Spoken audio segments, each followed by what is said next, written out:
दोस्तों अगर आप भी रविंद्र जडेजा और बुमराह को शानदार खिलाड़ी मानते हैं तो हमारी इस वीडियो को लाइक जरूर कीजिएगा। दोस्तों इंडिया और इंग्लैंड के बीच खेले जा रहे पहले टेस्ट मैच में राहुल अक्षर और जडेजा की विस्फोटक बल्लेबाजी के बाद तीसरी पारी में बुमराह के आगे नतमस्तक हुआ इंग्लैंड। तीसरे दिन ही जीत की कहानी लिखने के करीब है भारतीय टीम। तो आखिर कैसे इंग्लिश टीम को मुंह तोड़ जवाब देते हुए भारतीय गेंदबाजों ने किया पलटवार। जसप्रीत बुमराह ने कैसे अंग्रेजों की कमर तोड़ दी। आखिर किस गेंदबाज ने चटकाए हैं कितने विकेट और कितने रनों का लक्ष्य दिया इंग्लैंड ने टीम इंडिया को।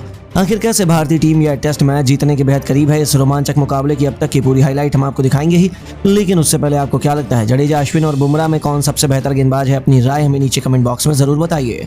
दोस्तों इंडिया और इंग्लैंड के बीच खेले जा रहे पहले टेस्ट मैच में टीम इंडिया ने पूरे तरीके से शिकंजा कसा हुआ है। पहली पारी में जहां पूरी की पूरी इंग्लैंड केवल 246 रन पर ऑल आउट हुई, तो फिर उनके द्वारा बनाए गए स्कोर का पीछा करते हुए जडेजा और अक्षर पटेल ने दूसरे दिन के अंत तक भारतीय टीम को 421 रनों तक पहुंचा दिया। उन्होंने भारत को इंग्लैंड पर 175 रनों की भारी भरकम बढ़त दिलवा दी, जहां अक्षर पटेल 5 चौकों और 1 छक्के की बदौलत 35 रन बनाकर उनका बखूबी साथ निभा रहे थे। तो रविंद्र जडेजा ने भी दूसरे दिन का खेल खत्म होने तक 81 रन ठोक डाले। इसके बाद तीसरे दिन की नई सुबह इंग्लैंड के गेंदबाज भारतीय बल्लेबाजों को जल्द से जल्द समेटने के इरादे से मैदान में उतरे थे, लेकिन भारतीय बल्लेबाज भी कमर कसकर आए थे। उन्होंने भी शुरुआत से कोई रिस्क लेना जरूरी नहीं समझा। जडेजा और अक्षर पटेल संभलकर बल्लेबाजी कर रहे थे। दिन के पहले 5 ओवर बीत गए थे। आपको जानकर हैरानी होगी कि दोनों बल्लेबाज मिलकर केवल 5 रन ही जोड़ पाए थे। साफ तौर पर दिख रहा था कि वह इंग्लैंड को विकेट देकर मैच में वापसी करने नहीं देना चाहते थे। 119वें में ओवर में जैक लीच की गेंद पर कर को चीरते हुए ऐसा करारा चौका जड़ा जिस पर इंग्लैंड की तबाही लिखी हुई थी। अब तो उन्होंने एक छोर से आक्रमण करने का मन बना लिया था। तो केवल यही नहीं, जाते जाते ओवर की आखिरी गेंद पर कुछ इस अंदाज में उन्होंने एक और चौका बटोर कर ओवर की बाउंड्री के साथ खत्म किया, जिसमें दोनों बल्लेबाजों ने मिलकर कुल 10 रन ठोक डाले। जडेजा अपने शतक के बेहद करीब पहुंच चुके थे, लेकिन शायद उनके नसीब में सेंचुरी थी ही नहीं। पारी का 120वां ओवर लेकर आए जो रूट की तीसरी गेंद पर रविंद्र जडेजा फंस गए। गेंद सीधा जाकर उनके पैड पे लगी और एम्पायर की उंगली खड़ी हो गई। हालांकि जडेजा ने इस पर रिव्यू का इस्तेमाल किया, लेकिन उनका कोई फायदा नहीं हुआ। एम्पायर कॉल के चलते थर्ड एम्पायर ने भी जडेजा को आउट दिया और ये बल्लेबाज 7 चौकों 2 छक्कों की बदौलत 87 रनों की बेहतरीन पारी खेलकर वापस लौटा, जिनके विकेट पर पूरे स्टेडियम में मायूसी थी। लेकिन दोस्तों यह तो कुछ भी नहीं था। उनके आउट होने के बाद बल्लेबाजी करने उतरे जसप्रीत बुमराह को रूट ने पहली गेंद पर चलता कर पूरे हिंदुस्तान में तहलका मचा दिया। लगातार 2 गेंद पर 2 विकेटों ने इंग्लैंड की इस मुकाबले में जबरदस्त वापसी करवा दी। टीम इंडिया ने 436 रनों पर अपने 9 बल्लेबाजों को गवा दिया और यहां तक कि इस स्कोर में 1 रन का भी इजाफा नहीं हुआ। अगले ओवर में ही रेहान अहमद ने अक्षर पटेल को भी क्लीन बोल्ड कर पूरी की पूरी टीम इंडिया को केवल 436 रनों पर समेट दिया। जहां एक भी रन जोड़े इंग्लैंड ने एक के बाद एक भारत के 3 बल्लेबाजों के विकेट चटकाए थे और टीम इंडिया इंग्लैंड पर केवल 190 रनों की लीड हासिल कर पाए। इंग्लैंड के लिए सबसे अधिक जो रूट ने 4 सफलताएं हासिल की और अपनी टीम की वापसी में सबसे बड़ा योगदान निभाया। अब तीसरी पारी में टीम इंडिया का मुंहतोड़ जवाब देने के इरादे से दोबारा से जैक क्रॉली के साथ बेन डकैत की जोड़ी तूफानी रनों की बरसात करने के इरादे से कदम रख चुकी थी। शुरुआत से ही रोहित शर्मा ने रविचंद्रन अश्विन को गेंदबाजी की कमान सौंपी और दूसरे ही ओवर में अश्विन ने विकेट चटकाने का एक भी मौका गवाया, लेकिन जैक क्रॉली ने अश्विन को मुंहतोड़ जवाब देते हुए बेहतरीन चौका जड़कर अपने इरादे जाहिर कर दिए। वह खतरनाक अंदाज में नजर आ रहे थे और बुमराह का स्वागत भी उन्होंने स्वीप कवर के ऊपर से क्षेत्र में एक बेहतरीन चौके से किया। 3 ओवर में इंग्लैंड ने 10 रन बना लिए थे और इंग्लैंड के बल्लेबाज कहर बरपा रहे थे। देखते ही देखते उन दोनों खिलाड़ियों ने बेसबॉल के नजारे दिखाने शुरू कर दिए। उनकी विस्फोटक बल्लेबाजी का नतीजा हुआ कि इंग्लैंड ने उन्होंने 9 ओवर में 45 रन जोड़ दिए। टीम इंडिया को विकेट की दरकार थी, लेकिन ऐसे में 10वां ओवर लेकर आए एक बार फिर रविचंद्रन अश्विन। आते ही दूसरी गेंद पर उन्होंने जैक क्रॉली को अपने जाल में फंसा लिया और आसान सा उनका कैच स्लिप में खड़े रोहित शर्मा ने लपका। इस बल्लेबाज को केवल 31 रन बनाकर पवेलियन का रास्ता दिखाया और आउट होने के बाद बल्लेबाजी करने पॉलीपॉप आ चुके थे। दूसरी तरफ डकैत पर विकेट गिरने का कोई असर ही नहीं हुआ। अक्षर पटेल के खिलाफ पहले 2 रन लेकर उन्होंने अपनी टीम को 50 रनों के पार पहुंचाया। तो अगली 2 गेंदों पर 2 खतरनाक चौके जड़कर उन्होंने अपनी टीम को रॉकेट की रफ्तार से आगे बढ़ाना शुरू कर दिया। वेन डकैत बेहद खौफनाक अंदाज में बल्लेबाजी कर रहे थे। देखते ही देखते ऑली पॉप ने भी T20 के अंदाज को अपना बना लिया था। ये दोनों खिलाड़ी बेहद खतरनाक अंदाज में नजर आ रहे थे। उनकी घातक बल्लेबाजी का नतीजा हुआ कि लंच तक टीम इंडिया कोई भी सफलता हासिल नहीं हुई। लंच ब्रेक तक इंग्लैंड ने 15 ओवर में 89 रन बना लिए थे। लंच के बाद एक बार फिर ये दोनों खिलाड़ी भारत द्वारा बनाई गई लीड को जल्द से जल्द खत्म करने के इरादे से उतर चुके थे।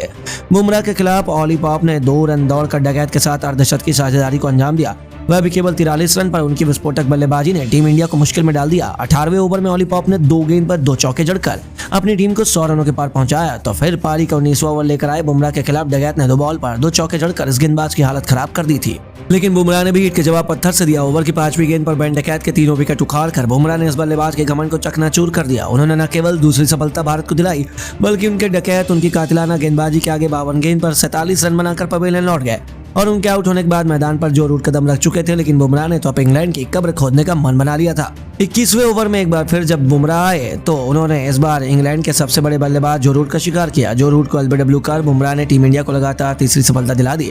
जहां रूट केवल 2 रन बनाकर पवेलियन की शोभा बढ़ाने लौट गए और इंग्लैंड की कमर बुमराह ने तोड़ दी। अब ऑली पॉप के साथ जॉनी बेयरस्टो पर अपनी टीम को संभालने की जिम्मेदारी आन पड़ी थी, लेकिन दोस्तों बल्लेबाजी के लिए रन बनाना आसान नहीं था। 26 ओवर में मुश्किल से इंग्लैंड केवल 131 रन बना पाई थी। वह अभी भी टीम इंडिया की बनाई गई लीड से 59 रन पीछे चल रहे थे। हालांकि इंग्लैंड ने अच्छी वापसी की, लेकिन टीम इंडिया को बड़ा लक्ष्य दे पाना उनके बस की बात कहां थी और बुमराह के साथ भारतीय गेंदबाजों के बेहतरीन गेंदबाजी।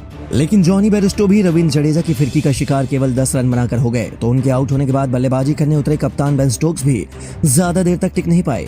रविचंद्रन अश्विन ने स्टोक्स का शिकार कर न केवल इंग्लैंड को 5वां झटका दिया, बल्कि उनकी आधी पारी को समेट दिया, वह भी केवल 163 रनों के स्कोर पर। इसके बाद मैदान पर बेन फॉक्स और ओली पॉप की जोड़ी मौजूद थी। इसी बीच पॉप ने अर्धशतक भी पूरा कर लिया। टी ब्रेक तक उन्होंने टीम इंडिया को कोई और विकेट हासिल नहीं होने दिया। चाय तक इंग्लैंड ने 42 ओवर में 172 रन बना लिए थे। टी ब्रेक के बाद इन दोनों खिलाड़ियों ने बची खुची लीड को खत्म करने के लिए एड़ी चोटी का जोर लगा दिया और आखिरकार 48वें ओवर में जडेजा के खिलाफ सिंगल लेकर उन्होंने टीम इंडिया की लीड को खत्म कर दिया।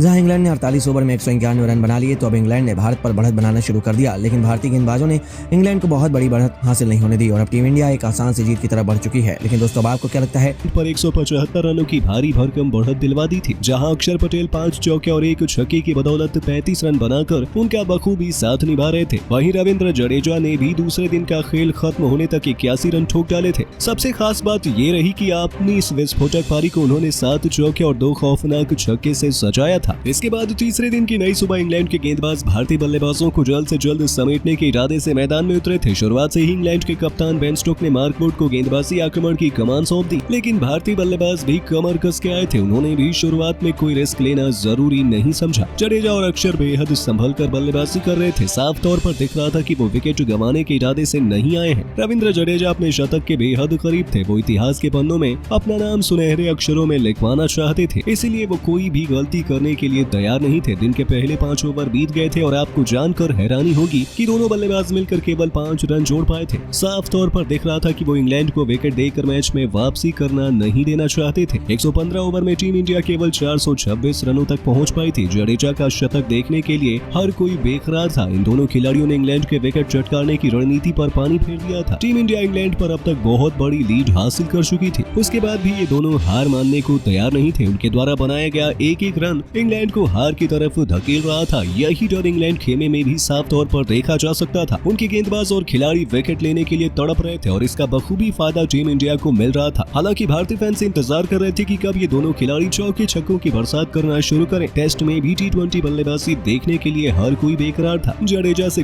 कंधा मिलाते हुए अक्षर पटेल भी अपने अर्धशतक के काफी करीब पहुंच चुके थे। इंग्लिश खिलाड़ियों के तो पसीने छूट चुके थे। आखिरकार अक्षर पटेल ने भी फैंस की बात मानी और 119वें ओवर में जैक लीच की गेंद पर मैदान को चीरते हुए ऐसा करारा चौका जोड़ा जिस पर इंग्लैंड की तबाही लिखी हुई थी। अब तो उन्होंने एक छोर से आक्रमण करने का मन बना लिया था। न केवल वहीं जाते जाते ओवर की आखिरी गेंद पर कुछ इस अंदाज में उन्होंने एक और चौका बटोर कर ओवर को खत्म किया। जडेजा अपने शतक के करीब पहुंच चुके थे, लेकिन शायद आज उनके सेंचुरी लिखी नहीं थी। पारी का 120वां ओवर लेकर आए जो रूट की तीसरी गेंद पर जडेजा फंस जाते हैं। गेंद सीधा जाकर उनके पैड पर लगी और अंपायर की उंगली खड़ी हो गई। हालांकि जडेजा ने इस पर रिव्यू का इस्तेमाल किया, लेकिन उसका भी कुछ फायदा नहीं हुआ। अंपायर कॉल के चलते थर्ड अंपायर ने भी जडेजा को आउट दिया और ये बल्लेबाज 7 चौके और 2 छक्के की बदौलत 87 रनों की बेहतरीन पारी खेलकर वापस लौटा, जिनके विकेट पर तो पूरे स्टेडियम में मायूसी थी। लेकिन दोस्तों, ये तो कुछ भी नहीं था। उनके आउट होने के बाद बल्लेबाजी करने उतरे जसप्रीत बुमराह को जो रूट ने पहली ही गेंद पर चलता कर पूरे हिंदुस्तान में तहलका मचा दिया था। लगातार 2 गेंदों पर 2 विकेट ने इंग्लैंड के इस मुकाबले में जबरदस्त वापसी करा दी थी। टीम इंडिया ने 436 रनों पर ही अपने 9 बल्लेबाजों को गंवा दिया था। यहाँ तक कि इस स्कोर में एक भी रन का इजाफा नहीं हुआ और अगले ओवर में ही रेहान अहमद ने अक्षर पटेल को भी क्लीन बोल्ड कर पूरी की पूरी टीम इंडिया को केवल 436 रनों पर समेट दिया। जहां बिना एक भी रन जोड़े इंग्लैंड ने एक के बाद एक भारत के 3 बल्लेबाजों को विकेट चटकाए थे और टीम इंडिया इंग्लैंड पर केवल 190 रनों की लीड हासिल कर पाई थी। इंग्लैंड के लिए सबसे अधिक जो रूट ने 4 सफलताएं हासिल की और अपनी टीम की वापसी में सबसे बड़ा योगदान निभाया। अब तीसरी पारी में टीम इंडिया को मुंहतोड़ जवाब देने के इरादे से दोबारा से जैक क्राउली के साथ बेन डकेट की तूफानी जोड़ी रनों की बरसात करने के लिए मैदान में कदम रख चुके थे। शुरुआत से ही रोहित शर्मा ने रविचंद्रन अश्विन को गेंदबाजी की कमान सौंप दी थी।